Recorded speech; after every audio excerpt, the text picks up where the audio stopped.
Good afternoon on this Saturday, September 20th. I'm Yumna Naufal. These are today's headlines. The Nusra Front releases a video allegedly showing the execution of Mohammed Hamiyeh being shot in the head as another soldier, Ali al-Bazzal, asks his family to take action. Prime Minister Tamam Salam reiterates the importance of internal unity in confronting the threat of terrorism. And several terrorists are killed, a number of others wounded overnight after the army shells their positions in the outskirts of the northeastern region town of Arsel. The Nusra Front has released a video allegedly showing the execution of a Lebanese soldier and threatening to kill a second one. The report said the video showed Mohammed Hamiyeh being shot in the head as another soldier, Ali al-Bazzal, asked his family to take action or he would be the next victim. The Nusra Front said that Hamiyeh was the one who paid the price for Hezbollah's attempts to obstruct negotiations, as well as the Lebanese army's arrest of civilians and shelling of Kalamoun. The statement, which was circulated on social media, also warned that the radical group was preparing to execute another soldier. The alleged executions comes after a bomb attack on Friday against Lebanese troops in Arsel that killed 2 soldiers and prompted the military to launch raids in search of gunmen. Media reports say that some 200 people were arrested in the army raids. Prime Minister Tamam Salam reiterates the importance of internal unity in confronting the threat of terrorism. He said after holding talks with Speaker Nabih Berri that we need to stand united against terrorism and we should not grant terrorists the chance to create division. He declared that unity should be demonstrated among the people, political powers, government, media, army, and security agencies. Moreover, he noted that the recent developments in the northeastern town of Arsel prompted to take the choice of confronting the terrorists through the state institutions. Asked by a reporter whether the state will halt negotiations to release the captives, he said that all options remain on the table. Several terrorists were killed and a number of others wounded overnight after army shelled their positions in the outskirts of the northeastern region town of Arsel. The army announced that it had shelled the positions of terrorists on the outskirts of the town, making direct hits. The army stresses that it will continue its strict measures on the ground in order to protect civilians. They reserve the right to employ all means at its disposal to that end, and the communiqué said that they will not be lenient with the terrorist groups no matter where they are found in Lebanon and no matter how great the sacrifices. The Lebanese army needs full political backing in its battle against terrorism. These are the words of MP Walid Jamlat during his trip in Hasbaya in the south part of the country. He said fighting terrorism is still in the beginning. Let the foreign axis fight terrorism in Iraq and let us stand in solidarity with each other and try to keep political disputes away and protect the country. He says he wasn't afraid for Lebanon, but that they should adopt dialogue and justice to protect the country, and only citizens can protect it. The head of the Progressive Socialist Party is scheduled to meet a group of sheikh and local figures in Hasbaya, and then he heads to Shaba. At least 300 Kurdish fighters crossed from Turkey into Syria to battle jihadists from the Islamic State of Iraq and Syria, trying to seize a strategic border town. The Syrian Observatory for Human Rights said the Kurds had joined the Syrian Kurdish People's Protection Units in their fight against ISIS as it seeks to capture the town of Ain al-Arab, known as Koban to the Kurds. The fighting around the strategic town has prompted a mass exodus into Turkey, which opened its border on Friday to fleeing Kurds and has since received 45,000 people. The clashes broke out on Tuesday evening, and the ISIS jihadists have since seized 60 Kurdish villages in a lightning campaign. 46 Turkish hostages seized by the fighters of the Islamic State in Iraq and the Levant in the northern Iraqi city of Mosul in June have been brought safely back to Turkey by the country's intelligence agency, according to Ahmed Davutoglu, Turkey's prime minister. He said the Turkish hostages, including diplomats, soldiers and children, were seized from Turkey's consulate in June, along with 3 Iraqis who were also released. Davutoglu said the freed hostages were being brought to the southern Turkish city of Salinfra, and that he would travel back to Azerbaijan, where he is on an official visit to meet them.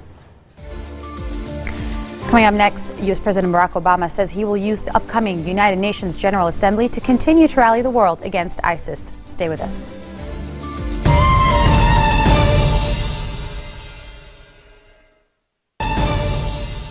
Welcome back. You're watching the 4:20 o'clock news on Future Television.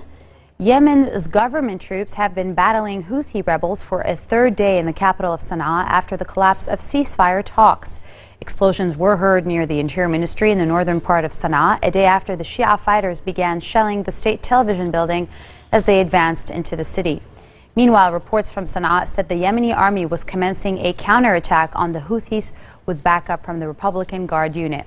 Thousands of Houthis have been staging protests in Sana'a for more than a month now, besieging ministries and blocking the road to the main airport.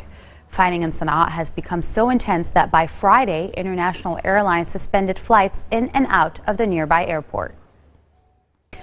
U.S. President Barack Obama says the world is uniting against the threat posed by the Islamic State fighters, and that he will use the upcoming United Nations General Assembly to continue to rally the world against the militant group.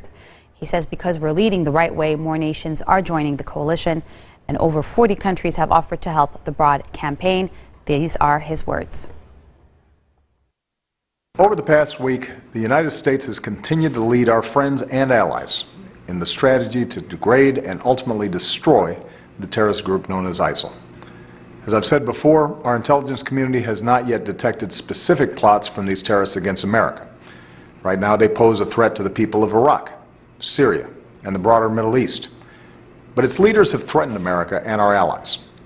And if left unchecked, they could pose a growing threat to the United States. So last month, I gave the order for our military to begin taking targeted action against ISIL. Since then, American pilots have flown more than 170 airstrikes against these terrorists in Iraq, and France has now joined us in these airstrikes. Going forward, we won't hesitate to take action against these terrorists in Iraq or in Syria. But this is not America's fight alone. I won't commit our troops to fighting another ground war in Iraq or in Syria. It's more effective to use our capabilities to help partners on the ground secure their own country's futures. We will use our air power. We will train and equip our partners. We will advise and we will assist. And we'll lead a broad coalition of nations who have a stake in this fight. This isn't America versus ISIL. This is the people of that region versus ISIL. It's the world versus ISIL. We've been working to secure bipartisan support for this strategy here at home because I believe that we are strongest as a nation when the President and Congress work together. We've been consulting closely with Congress, and last week, Secretary of State Kerry, Secretary of Defense Hagel, and military leaders worked to gain their support for our strategy.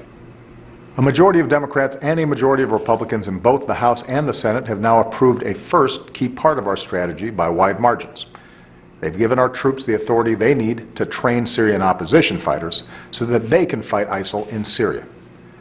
Those votes send a powerful signal to the world.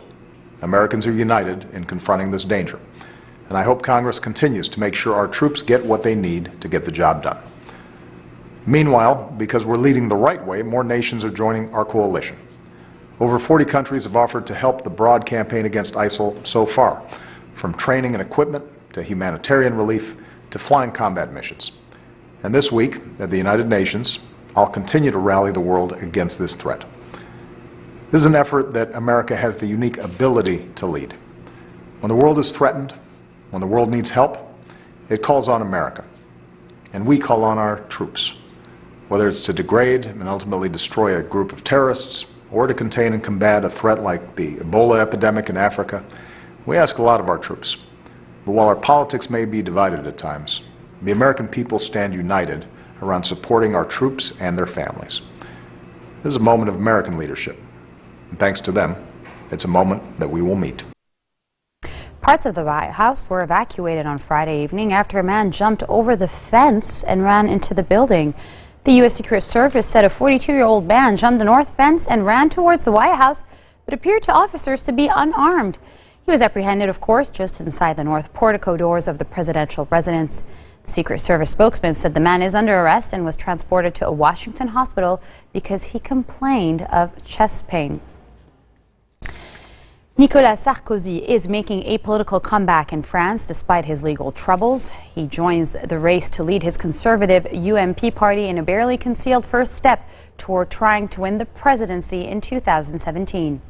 Sarkozy, who was president from 2007 till 2012, announced his candidacy on Facebook on Friday.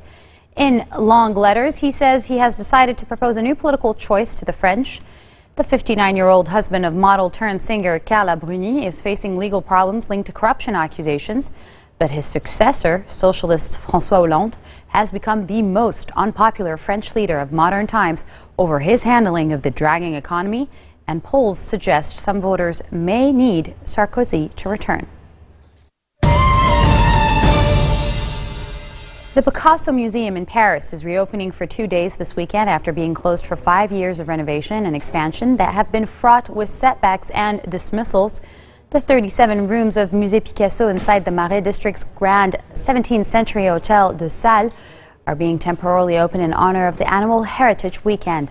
Claude Picasso, the painter's son, has denounced the delays in reopening the museum, one of the city's premier art attractions.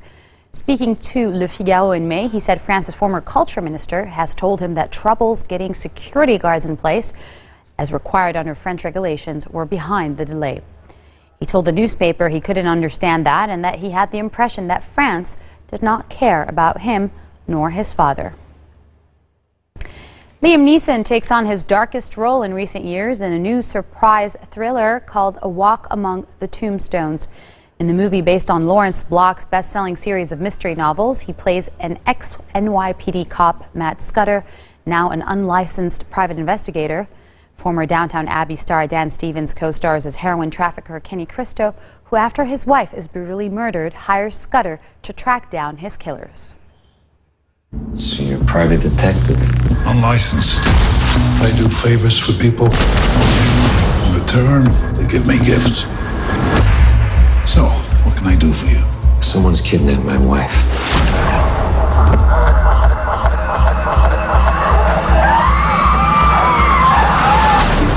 I paid them, but they killed her anyway. I want you to find the men who did this and bring them to me. I rely almost exclusively on the script and my relationship with the director. We talk very, very closely about what he sees the vision being, you know.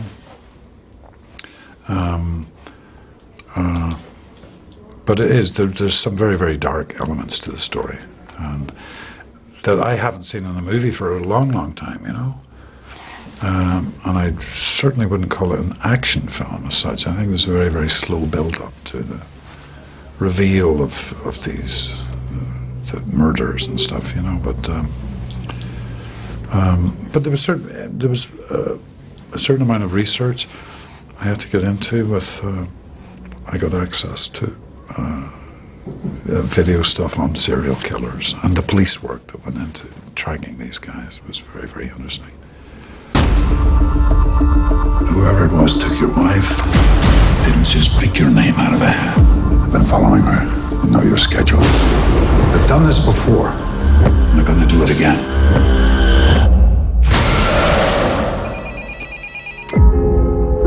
I understand we have a new player in the game. In my eyes, indisposed, in disguises no one knows, hides the face. I know Lawrence Block has written 16 books based on this character, and I am an avid reader, and I hadn't read any of Larry's books at all. I actually, for some of my research, I was engrossed in this Wallander character, these Nordic noir books written by Henning Mankell. I somehow found myself gravitating towards those. I eventually read some of Larry's books. He's a wonderful writer, but the Nordic noir sort of really prepared me for this. Which is pretty dark in itself. It's very dark, I know. And our environment in New York wasn't as cold and icy as it is in Norway and Sweden, you know. A Walk Among the Tombstones is playing in theaters across Beirut. And now, to mark the end of our bulletin, let me remind you of our top stories. The Nusra Front releases a video allegedly showing the execution of Mohammed Hamiyeh being shot in the head as another soldier, Ali al-Bazzal, asks his family to take action. Prime Minister Tamam Salam reiterates the importance of internal unity in confronting the threat of terrorism. And several terrorists are killed and a number of others wounded overnight after the army shells their positions in the outskirts of the northeastern region of Arsel. Those are your Saturday headlines live on Future Television. I'll be back again tomorrow for what's making the top stories in Lebanon and the region. It's Yumna Naufal signing off. Take care.